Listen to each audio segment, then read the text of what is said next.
Hi friends, இன்றைக்கி நம்ம வீடியோவில் ரோமியோ மீன் வச்சு நான் மீன் குழம்பு எப்படி வச்சுருந்தேன் தாங்க பார்க்க போகிறோம். நான் அதுக்கு தேவையான பொருள் எல்லாமே ரெடியாக சைடில் எடுத்து வச்சுருக்கேன். ஸ்டவ் மேலே ஒரு கடாய் வச்சுக்கோங்க. கடாய் காஞ்சதுக்கப்புறமா அதில் கொஞ்சம் கடலெண்ணெய் ஊற்றிக்கோங்க.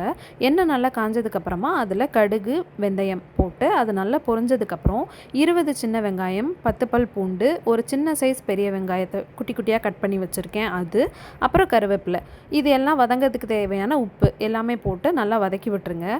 வெங்காயம் நல்லா ப்ரௌனாக வதங்கி வந்ததுக்கப்புறமா அதில் 4 சின்ன சைஸ் தக்காளியை கட் பண்ணி வச்சுருக்கேங்க, அதையும் சேர்த்துக்கோங்க.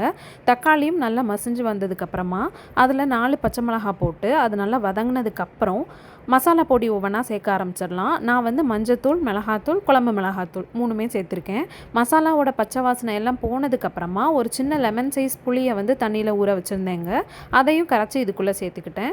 அப்புறம் புளியோட பச்சை வாசனைலாம் போனதுக்கப்புறம் உங்களுக்கு குழம்புக்கு தேவையான கன்சிஸ்டன்சி அட்ஜஸ்ட் பண்ணி நீங்கள் தண்ணி சேர்த்துக்கோங்க. எங்கள் ஊர் சைடில் நாங்கள் மீன் குழம்புக்கு தேங்காய் அரைச்சி ஊற்றுவோங்க. ஒருவேளை நீங்கள் தேங்காய் சேர்க்க மாட்டீங்க அப்படின்னா இந்த ஸ்டேஜில் நீங்கள் மீனை இறக்கிட்டு ஒரு 10 நிமிஷம் கழித்து ஸ்டவ் ஆஃப் பண்ணிவிட்டு கொத்தமல்லி கீரை போட்டு இறக்கிடலாம். ஆனால் நான் தேங்காய் ஆட் பண்ணியிருக்கேன். தேங்காய் ஆட் பண்ணிட்டு அது நல்லா கொதி வந்ததுக்கப்புறமா லைட்டாக ஃபஸ்ட்டு கொதி வந்ததுக்கப்புறமா அதில் மீன் போட்டு அதுக்கப்புறம் 10 மினிட்ஸ் கழித்து கொத்தமல்லி கீரை போட்டு நான் ஆஃப் பண்ணிட்டேங்க. இந்த மீன் ரொம்ப டேஸ்ட்டாக இருக்குங்க. ஆக்சுவலாக அதோடய ஃப்ளஷ் நண்டு சாப்பிட்ற மாதிரி இருக்கும். எத்தனை பேருக்கு இந்த மீன் குழம்பு பிடிக்கும்னு கமெண்ட்டில் சொல்லுங்கள். வீடியோ பிடிச்சிருந்தா லைக் பண்ணுங்கள். தேங்க்ஸ் ஃபார் வாட்சிங். பை.